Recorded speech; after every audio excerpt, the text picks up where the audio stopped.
Buenas compañeros y profesores, pertenezco al grupo 05 de Teoría del Conocimiento. Hoy le vamos a hablar sobre la fenomenología hermenéutica. Mi grupo está conformado por Daniel Mejía Gómez, Estefany Quintero Daza y mi persona, Laura Rodríguez Duarte. Los voy a dejar con mi compañero Daniel, que les va a hablar un poco sobre la fenomenología hermenéutica según Heidegger. El pensamiento filosófico de Heidegger se desarrolla a partir de la discusión con dos corrientes filosóficas en boga durante las primeras décadas del siglo XX. Una de las primeras corrientes es el neokantismo, centrado en la reflexión acerca de la lógica, la teoría del conocimiento y la teoría de los valores. Y la segunda corriente es el vitalismo de Nietzsche, Bergson y Dilthey. Heidegger manifiesta una clara preferencia por la filosofía de la vida, pues le parece que responde mejor a las crisis espirituales de su tiempo, cuya manifestación más evidente es la Primera Guerra Mundial. En el pensamiento de Heidegger incide además de manera decisiva su original formación religiosa, lo que lo hace ocuparse intensamente con el Nuevo Testamento. La fenomenología interpretativa o hermenéutica fue propuesta por Martin Heidegger como una metodología filosófica para descubrir el significado del ser, es decir, el significado de ente, o de la existencia de los seres humanos en una manera diferente a la tradición positivista. La fenomenología de Heidegger critica la visión cartesiana. Según esta orientación, en el ámbito de la ontología griega, para captar el ser de lo ente hace falta, dicho brevemente, orientarse previamente a un atributo por un rasgo de lo que en cada caso sea lo ente. El principal objetivo de Heidegger fue entender lo que significa ser una persona y cómo el mundo es intangible para los seres humanos. La fenomenología mira las cosas por sí misma. Un fenómeno para Heidegger es lo que se muestra por sí mismo, lo que se hace manifiesto y visible por sí mismo. Una entidad puede manifestarse por sí misma de diferentes maneras dependiendo del acceso que se le tenga a esta. La fenomenología de Martin Heidegger también es considerada una fenomenología existencialista hermenéutica cuyo objetivo es la comprensión de los fenómenos que se encuentran atraídos a la conciencia del ser humano. El interés para Heidegger es el ser, objeto central de la fenomenología. Dice Heidegger que ser en todo caso es el ser de un ente, entendiendo por ente todo lo que hablamos de esta o de aquella manera. Es lo que somos también nosotros y es lo que representa de inmediato a manera de actuar. La fenomenología busca la comprensión del ser a través de su existencia con los entes simplemente dados. Cada ente se representa con el movimiento de velamiento y desvelamiento de su modo de ser. Lo que está velado, lo que no se muestra, el investigador busca desvelarlo o revelar. Este es el movimiento de la fenomenología, intentar desvelar aquello que está oculto o encubierto. Heidegger va más allá de la descripción de este fenómeno de la experiencia, sino que lo refiere como una comprensión e interpretación, una aclaración explicativa del sentido del ser, donde la dimensión de la conciencia se expresa en el lenguaje y es histórico sociocultural. El ser humano es un ser, pues, en el mundo tanto físico, que desmerita la concepción del ser en el mundo desde el punto de vista biológico, y sino también además se encierra en la relación con los demás, de tal manera que en este mundo el ser lo construye y queda inmerso en él. Ahora bien, la fenomenología heideggeriana es una filosofía y a la vez se constituye como un método de guía de reflexión de la investigación para comprender los fenómenos. El método de análisis parte de la comprensión personal de la misma persona, cuanto su propio desvelamiento es una comprensión y una interpretación, y por ello esta fenomenología se considera hermenéutica. Sentidos de la hermenéutica. Heidegger reseña los tres sentidos que se le han dado a la hermenéutica, incluyendo el de su propia perspectiva. El primer sentido es el discursivo, que se refiere a la significación de la palabra como qué hacer de la interpretación. Está el sentido ontológico, que expresa la elaboración de los contenidos de toda la investigación fundadas en las ciencias del espíritu. Y por último, está la perspectiva analítica de la existencialidad, que es la expuesta por Heidegger, que es la que nos dice que la hermenéutica es la constitución misma del Dasein, pues no es un método que puede ser aplicado por un sujeto, sino que es el modo de ser del ser. El ser en el mundo. En la fenomenología hermenéutica de Heidegger es fundamental el papel que juega el mundo en el Dasein, como ser ahí en el mundo. Esto implica todas las dimensiones contextuales en las que está inmersa el Dasein. Por ejemplo, En la comprensión del significado de una canción hay que considerar el contexto en el que se escucha y se crea. En el caso de un libro hay que tomar en cuenta el contexto en el que se produce y en el que se lee. Esta cuestión ha sido significativa desde las ideas de Dilthey, en las que el contexto histórico vivencial del autor o lector es esencial para la interpretación del texto, de modo tal que pudiera comprenderse más que lo comprendería el mismo autor de dicho libro. ¿Cuál es el método de la fenomenología hermenéutica? A propósito de la concepción metodológica que tiene Heidegger respecto a la investigación filosófica, ciencias del espíritu, es oportuno citar una de sus afirmaciones, en la que señala que el camino a seguir en una investigación fenomenológica no puede estar marcado por determinado esquema o diseño, sino que debe seguir el camino que marca las cosas mismas. Esto significa que cada investigación fenomenológica, hermenéutica, contempla su propio particular, que se va creando o construyendo en el mismo transitar de la investigación. Así también afirma el propio Heidegger que lo que mueve al investigador no es el tema ni un diseño metodológico predeterminado o una pregunta sobre la esencia de la coa misma. Lo que mueve al investigador fenomenólogo es la pregunta por el cómo. ¿Por qué la fenomenología no es un camino que está absolutamente construido y que simplemente se toma y se aplica a cualquier investigación? El camino de la fenomenología lo hace el fenomenólogo y muy probablemente ni él sepa con absoluta certeza a dónde vaya a parar. De hecho, esto mismo lo vivió el propio Heidegger, que empezó haciendo fenomenología y terminó hacia fenomenología hermenéutica. Bueno, comenzaré con la primacía ontológica. En una investigación es determinante las interrogantes que se haga el investigador en torno pues al Dasein, el objetivo de estudio y la cosa misma, ya que ellas van a caracterizar la dimensión ontológica de la investigación. Al respecto de Heidegger, sugiere que el carácter particular de la pregunta por el ser solo saldrá plenamente a la luz cuando se le haya delimitado suficientemente su función, en su intención y también en sus motivos. Ahora hablaré sobre la ontología del ser. En una investigación, la ontología refleja todo lo que tiene que ver con la naturaleza del ser, es decir, como objeto de estudio.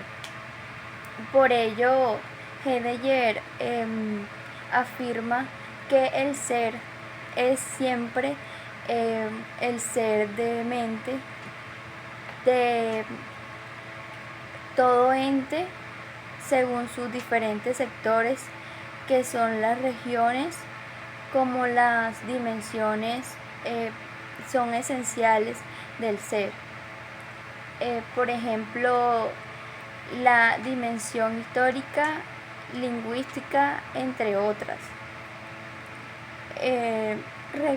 Siempre toda ontología, por ser rica y sólidamente articulado que sea, el sistema de categorías que impone es en el fondo ciega y contraria a su finalidad más propia.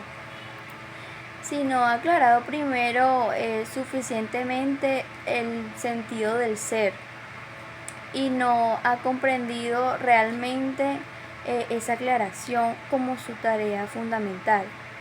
Ahora hablaré sobre lo óntico del ser. Esta dimensión revela las cuestiones del ser en una investigación. Primer punto, el ser, Dasein o objetivo de estudio, se comprende desde la cosa misma, desde la referencia que ella tenga desde su existencia, y también de su relación con el mundo, y no desde la toma como la interprete pues el investigador o otro ente. Esto refleja al carácter fenomenológico de la postura de Heidegger. En segundo punto, producto de este carácter fenomenológico de la comprensión de Dasein,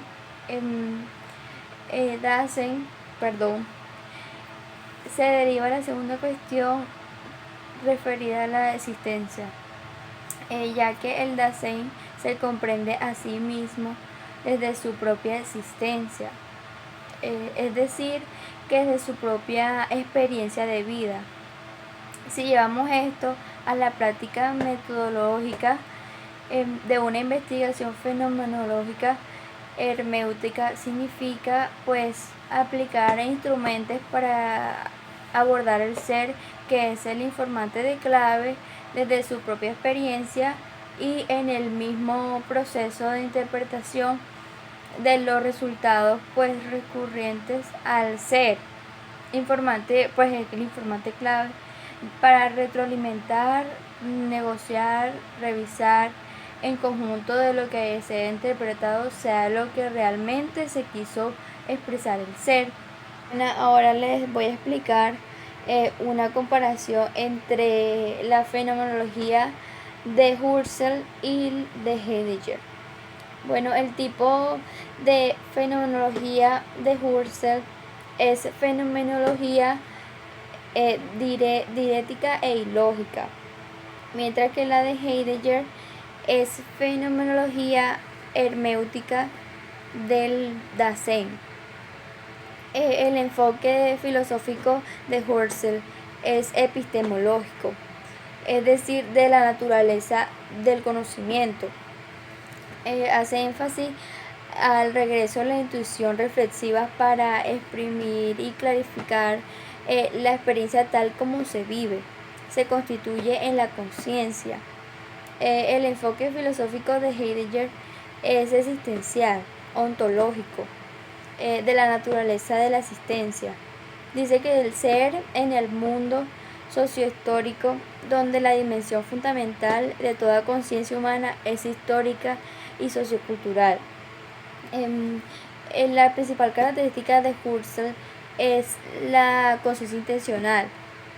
Se dice que es epoge de eidos o esencia, que es la reflexividad de la conciencia. La principal característica de Heidegger es Dasein, o sea, el Dasein, ser ahí o estar en el mundo. Es también analítica existenciaria del modo por el cual se accede a la pregunta por el tipo del ser. El lenguaje de Husserl es descriptivo. Su propósito es que la experiencia original sea evidente por medio de la interacción clara, mientras que el lenguaje de Heidegger es la manifestación del ser, es herméutica como conocer e interpretar. El fenómeno de Husserl se constituye a través de la percepción directa o indirecta o intención clara, mientras que la de Heidegger es el fenómeno de estar en el mundo, es ser en el mundo. La pregunta de Husserl es: ¿cómo conozco el fenómeno que plantea en su teoría? La pregunta de Heidegger es: ¿qué significa el ser o de dónde se origina el ser? Bueno, compañeros, continuando con la presentación, les vamos a hablar sobre el otro tema que nos tocó, que es el anarquismo epistemológico y metodológico. Anarquismo epistemológico o metodológico es una teoría epistemológica desarrollada por el filósofo de la ciencia austriaco Paul Feyerabend, que sostiene que no hay reglas metodológicas útiles o libres de excepciones, pues que rijan el proceso de la ciencia. sostiene que la ciencia, que funciona mediante a normas fijas y universales, no es realista, sino perniciosa y perjudicial para la ciencia. Esta teoría anarquista epistemológica sugiere el tratar las leyes científicas que no van encaminadas a la investigación científica en sí, como una ideología junto con otras como la religión, la magia y la mitología, y considera el dominio de la ciencia en la sociedad como algo autoritario e injustificado. La promulgación de la teoría hizo ganar a Feyerabend el título de el peor enemigo de la ciencia por sus detractores. El anarquismo de la ciencia, que se constituye entonces como en primera instancia en una crítica a la historia de la ciencia, esto es, en un cuestionario al retrato discursivo construido por filósofos y metodólogos, en torno a los procedimientos del quehacer científico. En lo señalado por Feyerabend, lo que ha ocurrido es una simplificación del trabajo científico, toda vez que la ciencia no conozca hechos desnudos, sino que su trabajo constituye interpretaciones de estos hechos, lo que los vuelve esencialmente teóricos. Por esta razón nos dirá el autor la historia de la ciencia, que es tan compleja, caótica y llena de errores como las ideas que contiene. Sin embargo, ha sido reconstruida como bajo la forma de un relato objetivo y accesible a un planteamiento constituido por reglas estrictas e incambiables. En segunda instancia, el anarquismo epistemológico se configura como una crítica a los procedimientos de reproducción del conocimiento científico y a su posición hegemónica en las sociedades contemporáneas. La ciencia, sostiene Feyerabend, posee una doble autoridad, por un lado autoridad teórica y por otro autoridad social. Bajo esta perspectiva, la educación científica se constituye como un dispositivo de reproducción de esta actitud reduccionista, procediendo a partir de la delimitación de un dominio de investigación en que se aísla una parcela de conocimiento a la que se le confiere una lógica propia. De ello se sigue que este dominio uniformece sus acciones y el proceso histórico se ha presentado a partir de hechos estables que parecen mantenerse a pesar de las vicisitudes de la historia. El anarquismo epistemológico posee una doble dimensión metodológico-epistemológica y ética-política. Consecuencia de lo primero es que no existen reglas definitivas ni leyes universales que orienten la práctica científica, y junto con ello la aceptación de la concurrencia de elementos no racionales y extracientíficos. En la construcción del conocimiento científico, la segunda va en contra de los conceptos universales que devienen totalitarios y excluyentes, lo que traerá como consecuencia la apertura a nuevas perspectivas y explicaciones de mundos posibles. Gracias.